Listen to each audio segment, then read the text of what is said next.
Ibinida ng palasyo sa publiko ang benepisyo at serbisyo ng Bukas Centers o Bagong Urgent Care o Ambulatory Service ng gobyerno.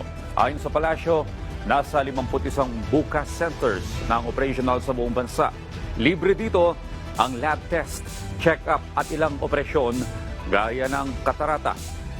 Pinangunahan ng DOH ang programa kasama ang mga LGU at private health partners. Kabilang sa serbisyo dito ay ang cancer screening, operation para sa breast at tumor, diabetes at BP check-up, animal bite treatment, mental health support at nutrition support. Meron din itong mga serbisyong pang senior citizens gaya ng geriatric at orthopedic care. Ayon sa palasyo, target ng nasabing programa na ihatid sa publiko ang abot kayang serbisyo medikal, lalo na sa malalayong mga komunidad. Sa Bible po, nakasulat, nilikha ng Diyos ang mga halaman, puno at bunga. Hindi lamang para kainin, kundi para magbigay ng kagalingan. Ang mga dahon ay nagpapagaling at ang bunga nagbibigay lakas sa katawan kaluluwa. So, ito po ang naging inspirasyon ng Holy Herbs. Ano ba yung ibig sabihin ng Holy Herbs? At ano ba yung mga magandang benepisyo ng Holy Herbs? Ito po ay Bible-based, nag-iisang Bible-based herbal supplement dito sa Philippines. Naglalaman po ito ng 12 plants and herbs na nabanggit sa Bible na scientifically proven na nakakatulong sa mga sakit, kagaya ng barley, grass, grapes extract, olive, cinnamon, turmeric, milk teas. Iba-iba po yung ating 12 po yan ng mga herbal. So na nabanggit sa Biblia. Ano po yung ginagawa ng mga barley po? Siksik sa vitamins, minerals at fiber. Tumutulong sa digestion, papababa po ng cholesterol. Nagbibigay po yan ng sustained energy. Barley grass naman, punong-puno rin po yan ng antioxidant, nagpapalakas ng immune system, tumutulong din sa detoxification. Grapes extract naman, mayaman po yan sa resveratrol.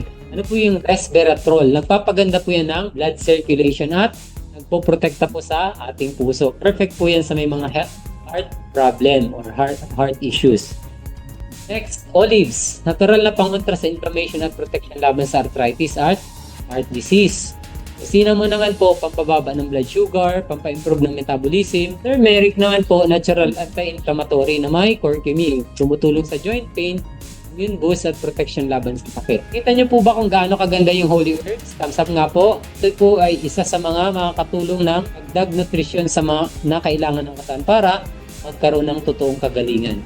Again, hindi po chemicals ang kailangan ng katawan. Kailangan po natin ay mga nutritious na pagkain, gulay at prutas. Okay?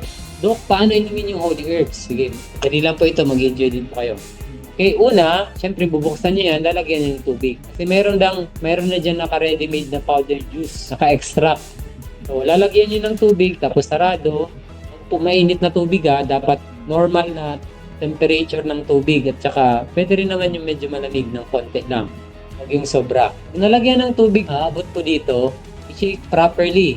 Shake well. Pag natunaw na po lahat, ayan, pwede na pong inumin ito. First day, ito 1/3. Second day, 1/3.